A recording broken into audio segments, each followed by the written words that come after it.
무정입니다. 자, 무정은 10년대를 배경으로 하고 있고요. 우리 현대소설의 효시작이라고도 볼 수가 있겠죠.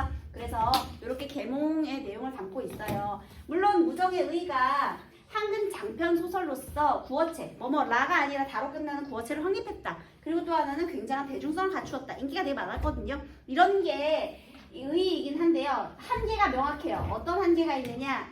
일단은 우리 민족을 굉장히 폄하해요. 친일파.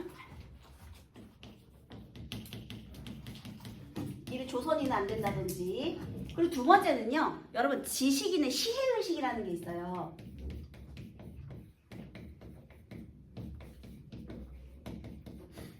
시혜가 뭐냐면 혜택을 베푸는 거야.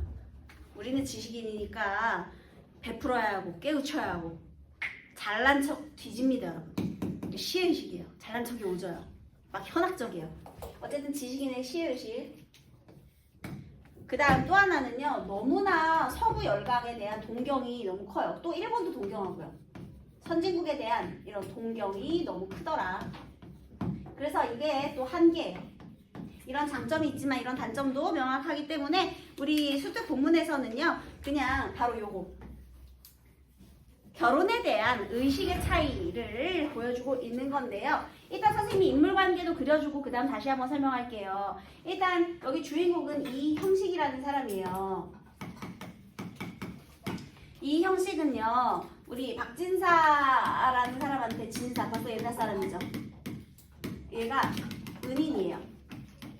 그 은인의 딸 영채 정혼자겠죠. 어렸을 때부터 혼인을 약속한 사이. 그런데요. 집이 여기 집안이 가세가 기울었어요. 박진사가 누명을 썼거든요. 그래서요. 이 가세가 기울어서 영채는 어쩔 수 없이 집안을 일으키기 위해서 기녀가 되었어요. 그런데 얘가 이제 경성학교에 영어 교사로 근무를 하고 있거든요. 그런데 그 학교에 배악감이라는 나쁜 새끼가 있어요. 걔가 얘를 겁탈해요.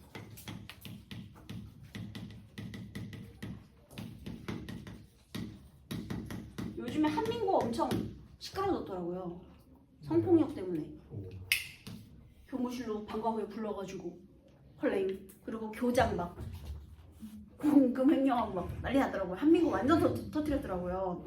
한민고 안 가길 잘했어요 여러분. 교무실로 막 그러면 안 되지. 선생님이란 놈들이 그러면 안 돼. 자 어쨌든 간에 여기 얘 이제 이런 관계도 해요. 그 다음에요. 얘가 이제 벌써 얘는 장로야. 기독교네. 그래서 이 장로의 딸인 지금 우리 김선영이라는 친구가 있어요. 여자겠죠?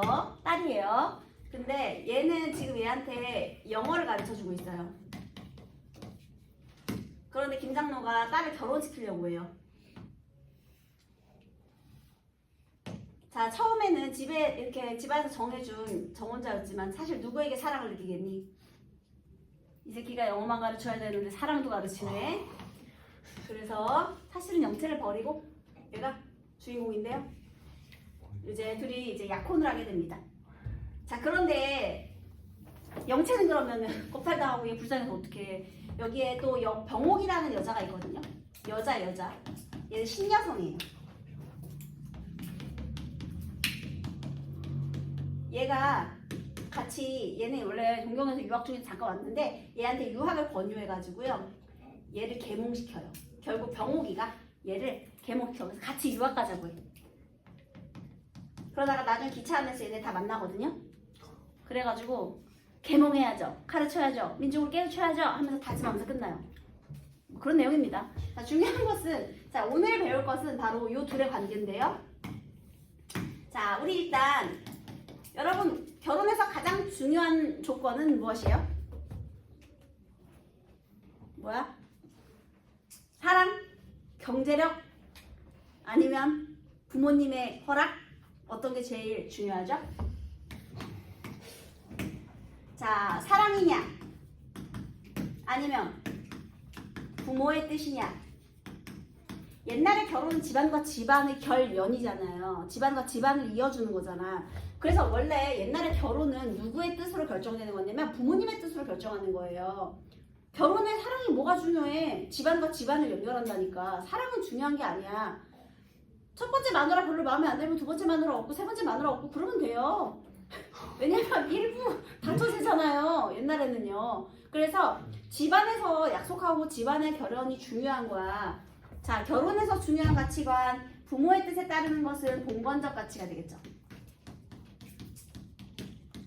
아니야, 당사자들 간에 사랑이 중요한 거야. 근대적 가치가 되겠죠. 자, 그러면 사랑을 중요하게 생각하는 사람 누구겠니? 형식이겠죠? 부모의 뜻에 따르는 결혼을 생각한 사람 선영이에요. 그래서요, 자, 이 결혼에 대한 가치관을 통해서 봉건적 가치와 근대적 가치 이것을 이야기하는 건데 한번 보겠습니다. 형식은 또 자기의 처지를 생각한다. 선영은 과연 자기를 사랑하여 주는가? 자기는 선영에게 부분적이 아니오 전인격적인 사랑을 받는가? 아무리 좋게 생각하여도 선영의 자기에 대한 태도는 냉담한 것 같다. 그러니까 지금 있잖아요. 나를 정말 사랑해서 결혼을 하려고 하는 것인지 의심이 든 거예요. 이 약혼은 과연 사랑을 기초로 한 것인가? 사랑 동그라미 하세요. 우리 형식이 중요하게 생각하는 것은 바로 사랑이 되겠습니다. 결혼의 조건. 그날 저녁에 선영은 이해하고 대답은 하였다. 그러나 그 이해가 무슨 뜻일까? 형식을 사랑합니까? 하는 뜻일까? 또는 부모님께서 그렇게 하라 하시니 명령대로 합니다. 자, 이건 뭐예요? 부모의 뜻에 따르는 봉건적 가치관이죠. 얘가 마음속에 이 생각을 하고 있는지 이 생각을 하고 있는지 모르겠다는 거야. 상대방의 마음이 궁금해졌어요. 그래서 선영의 자기에 대한 처지가 병국의 그 아내에 대한 처지와 같음이 아닐까? 이렇게 생각하면 형식은 문득 불쾌한 생각이 난다. 만일 선영이가 진실로 자기를 사랑하는 마음이 없이 부모의 말을 거역할 수가 없어 그렇게 대답한 것이라 하면 이는 불쌍한 선영을 희생함이라. 그래서 만약에 결혼에 좋아하지도 않는 남자랑 부모의 뜻에 따라 결혼을 했다면 그러면 이 개인이 희생하는 거 아니냐 이런 생각이죠. 그러니까 얘는요. 부모의 뜻에 따르는 결혼, 이런 결혼은 얘는 이 삶이 굉장히 불행하다. 이게 바로 행복한 결혼이다. 이건 불행한 결혼, 얘는 행복한 결혼 이렇게 생각하고 있는 거예요. 그 이튿날은 마침 순애가 두통이 나서 눕고 선영과 단둘이 마주 앉을 기회를 얻었다. 순애하고 같이 지금 영어 가르치는 거예요. 선영이랑 순애 둘 다 학생이죠. 그래서 영어를 다 가르치고 난 뒤에 형식은 있는 힘을 다하여 선영씨 한마디 물어볼 말이 있습니다 하고 고개를 숙였으나 선영은 고개를 들어 갈라진 머리를 보고 의심이 나는 듯 한참 생각하더니 무슨 말씀이에요? 하고 살짝 얼굴을 붉힌다. 제가 묻는 말에 똑바로 대답을 해주셔야 합니다. 이러한 것이 마땅합니다. 사랑하는 사람 사이에 꺼리는 것이 무엇이 있겠습니까? 하는 형식이 가슴은 잘못 울렁울렁하다. 왜 울렁울렁하죠? 긴장되죠. 얘가 어떤 대답을 할지 모르니까요. 사색이 달린 큰 판결이 얘들아 사색이 달린 큰 판결 얘 대답 여하에 따라서 이 약혼이 파혼할 수도 있는 거잖아 지금. 그치? 약혼의 성사 여부가 갈려있어요. 그래서 선영도 아직 이렇게 책임 중한 질문을 받아본 적이 없으므로 형식의 말에 무서운 생각이 난다. 그래서 어떻게 대답할 줄 모르면서 간단히 이해하였다. 약혼하던 날 대답하던 이해와 다름이 없는 예로다. 형식도 더 말하기가 참 어려웠다. 또 그 대답이 무섭기도 하였다. 그러나 선영의 참뜻을 모르고 의심 속으로 지내기는 더 무서웠다. 참뜻, 사랑인지 아닌지 확인하고 싶어요. 그래서 사내답게 하던 말을 생각하고 기운을 내어 떨리는 목소리로 선영씨는 나를 사랑합니까? 하고는 힘있게 눈을 부었다. 선영도 뜻밖의 질문이라 눈이 둥그레진다. 여러분 여기서 선영의 태도가 중요해요.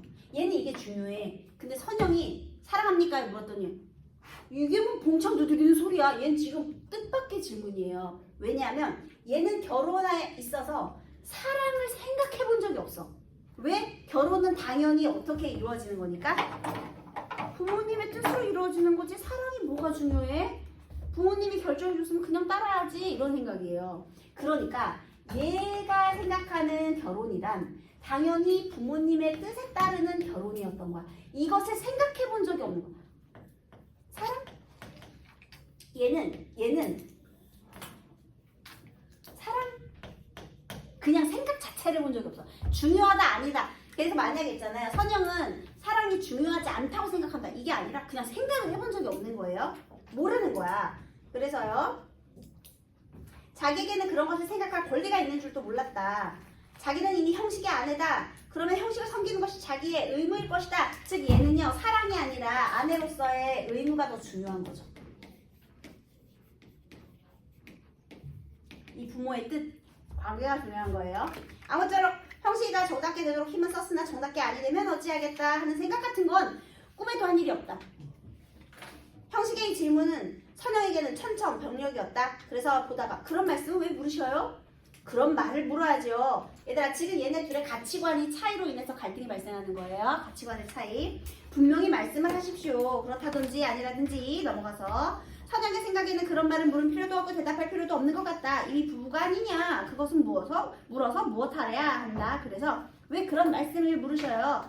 하루라도 바삐 아는 것이 피차에 좋지요. 일이 아주 확정되기 전에. 예? 확정이 무슨 확정입니까? 아직 약혼뿐이지 혼인한 것은 아니니까요. 그러니까 지금은 아직 잘못된 것을 교정할 여지가 있어요.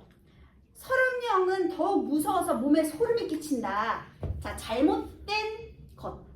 형식이 생각하는 잘못된 것. 바로잡아야 하는 잘못된 것. 이거 뭘까요? 세모해보세요. 잘못된 것. 바로 사랑 없는 결혼입니다. 여보세요. 사랑 없는 결혼. 근데 이렇게 말하니까 선영이 너무 무서워. 왜 무서운지 아세요? 아니, 이 약혼이 깨질 수도 있단 말이야? 그냥 깨질 수 있다는 그 가능성 자체를 얘는 생각을 해본 적이 없는데 얘가 그 깨질 수 있는 가능성에 대한 얘기를 하니까 너무 소름이 돋는 거야. 그래서 그러면 약혼했던 것을 깨뜨린단 말입니까? 까닭없는 눈물이 고인다. 얘 그 말씀이에요. 왜요? 선영씨가 나를 사랑하지 아니하면 약혼을 했는데도 약혼이 중요한 것이 아니지요. 그러면 무엇이 중요합니까? 사랑이지요. 만약 사랑이 없다면 약혼은 무효지요. 그러면 선생께서는 저야 선영씨를 사랑하지요. 생명보다 더 사랑하지요. 그러면 그만 아닙니까? 아니요. 선영씨도 저를 사랑하셔야지요. 아내가 지아비를 아니 사랑하겠습니까? 그것은 누구의 말입니까? 성경에 안 있습니까? 그렇지만 선영씨는 어떻게 생각합니까? 선영씨의 진정으로는 저도 그렇게 생각하지요. 아내가 되었으니까 지아비를 사랑합니까? 또는 사랑하니까 아내가 됩니까? 여러분, 아내가 되었으니까 지아비를 사랑한다. 바로 하세요. 봉건적입니까? 근대적입니까? 네, 봉건적. 전 근대적, 봉건적 같은 말이죠, 여러분? 근대 전이니까. 자, 사랑하니까 아내가 된다. 바로 하세요. 그게 바로 근대적인 가치관이죠. 무슨 뜻인지 모르면서 마찬가지 아닙니까? 마찬가지라는 말에 형식은 놀랐다. 여러분, A 보세요. 서로 막 질문을 엄청 하고 있죠. 네. 그래서요. 3번 문제. 형식과 선형의 대화 방식에 대해 가장 적절한 건 당연히 4번이죠. 네, 그 다음에 마찬가지라는 말에 형식이 놀랐어요. 그것이 어찌하여 마찬가지일까? 이 계집애는 아직 그런 것을 생각할 줄 모르는구나 하였다. 조금 실망했죠. 아직 신사고를 가지지 못해서 조금 실망하고. 그래서 1원이 폐지하고 한마디로 대답해 주십시오. 저를 사랑하십니까? 그러니까 설명은 이제 집어치우고 단도직입적으로 물어본 거예요. 하는 소리는 얼마큼 애원한 듯하다. 아니요 하는 대답이 나오면 형식은 죽을 것 같다. 꽃 담은 선영의 입술은 형식의 생명을 맡은 재판관의 입술과 같다. 선영은 이제는 머리가 혼란하여 더 생각할 수가 없다. 여기 줄 쳐볼래요?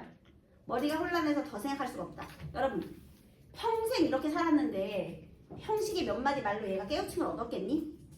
아니요. 얘 아직 있잖아요. 질문의 의도를 아직도 파악하지 못했어요. 거기 형식의 질문 의도 파악 X. 형식의 비창한 얼굴을 보매 다만 무서운 생각이 날 따릅니다. 그래서 다만 예! 저를 사랑하십니까? 했거든? 근데 제가 너무 막 이글이글한 눈빛으로 날 쳐다보는 거야. 나 근데 너무 무서워. 그래서 그냥 예! 한 거야. 여러분 이 예는요 진정한 깨달음이 있는 예예요? 아니요? 그러면 약혼 신날 했던 그 예하고 똑같은 예죠. 아직은 정말 진심에서 우러나온 사랑이 뭔지 모르는 애예요. 얘들아 나이가 어린데 뭐 사랑이고 뭐고 얘가 모를 수도 있는 거야. 사랑 감정 자체를 모를 수도 있어 얘들아. 그래서 이해했어요. 그래서 이 얘는 진정한 사랑, 얘가 말하는 그 얘가 진짜 사랑이 아닙니다. 그래서 거기 얘에다가요. 진정한 사랑 X, 진정 X 이렇게 적으세요. 그렇다고 사랑하지 않는다는 건 아니야. 그냥 모르는 거야 얘들아. 이걸 조심하셔야 돼요. 얘는 당연히 아내니까 지아비를 사랑하는 건 그냥 당연한 거거든요. 그게 내 개인의 자아로서 발생된 사랑인지 그걸 모른다는 거예요. 그래서요 형식은 한 번 더 물어보려다가 얘가 변하여 아니요가 될 것이 무서워서 꼭 참고 선영의 손을 쥐었다. 자 이렇게 된 거예요. 서술상의 특징 선택지 1번에 1번 서술사가 관찰자의 태도를 견지하는 얘들아 견지하다가 무슨 뜻이야? 굳게 지키다거든요. 근데 여러분 이거 시점 뭐예요? 누가 봐도 전지적 작가 시점이죠. 네. 근데 형식이의 내면도 서술하고 선영이의 내면도 서술하고 있죠. 그래서 정답은 3번이죠. 전지적 시점의 서술자가 형식이와 선영이의 시각을 오가며 각각 말하고 있다. 각각 인물의 모든 내면을 다 알고 있어요. 윗글에 대한 이해로 틀린 것은 몇 번이에요? 너무 쉽다. 5번. 형식은 선역에 마찬가지라는 말에 감동을 했나요? 실망했겠지. 그 다음에 4번. 무정은 사랑과 결혼에 대한 새로운 인식, 실천, 그에 따른 시행착오를 흥미롭게 그린 열애 소설이다. 우리가 보면 지금 되게 웃기고 유치하지만 아마 요즘 사람들은 그럴걸요? 야! 부모의 뜻이 뭐가 중요해? 사랑이 뭐가 중요해? 경제력이지. 이렇게 얘기할 거 아닙니까? 그런데 옛날에는 이게 너무나 신선한 소재였던 거야. 왜냐하면 자유연애 사상이 처음 등장할 때니까. 그래서 엄청 인기가 있었다는 거예요. 사랑을 자꾸 물어보는 이 남자. 묻 여인들의 밤을 설레게 한 이 남자예요. 헉, 사랑하냐고 물어보. 어머, 목숨보다 더 생명보다 사랑한대. 어머, 이러면서 좋아했겠지 옛날에는. 그렇지만 지금하고는 좀 또 이상하죠. 자, 그래서 어쨌든 인기가 굉장히 있었고요. 연애소설로서 무정의 면모는 형식이 약혼자인 선영에게 자신을 사랑하는지 묻는 장면에서 잘 드러난다. 형식은 자신을 향한 선영의 냉담한 태도를 걱정하며 자신들의 약혼이 당사자의 자율성 동그라미, 사랑 동그라미. 이거에 기초하고 있는지 심각하게 고민한다. 그러니까 형식한테 중요한 건 바로 그거야. 자기 의사로 사랑을 선택했느냐. 선영이가 던진 형식의 거듭된 질문은 근대적 연애관에 기초한 이러한 고민을 담고 있다. 근대적 연애관 동그라미 하시고. 흥미로운 점은 그러한 질문을 받은 선영의 태도이다. 선영에게 형식의 질문은 예상하지 못한 뜻밖의 질문으로 이 질문으로 촉발된 그녀의 반응인 무서움, 논란, 혼란 등은 이 질문이 근대적 교육을 받은 선영에게도 새롭고 낯선 것임을 환기한다. 얘는 심지어 근대적인 교육을 받는데 학교에 다니고 있는데도 그런데도 낯선 것이라는 거예요. 선영의 예라는 답과 형식의 혼란스러운 귀가로 마무리되는 장면은 결혼과 남녀관계에 관한 봉건적 가치관이 여전히 강고한 근대 초기 개인의 자율성과 사랑에 기반한 근대적 연애관을 실천하며 겪는 당대 지식인 청년들의 혼란, 갈등, 성찰의 모습을 반영한다. 틀린 건 당연히 5번이죠. 형식과의 대화를 통해 사랑의 가치를 깨달으며 근대적 연애관을 수용하게 되었나요?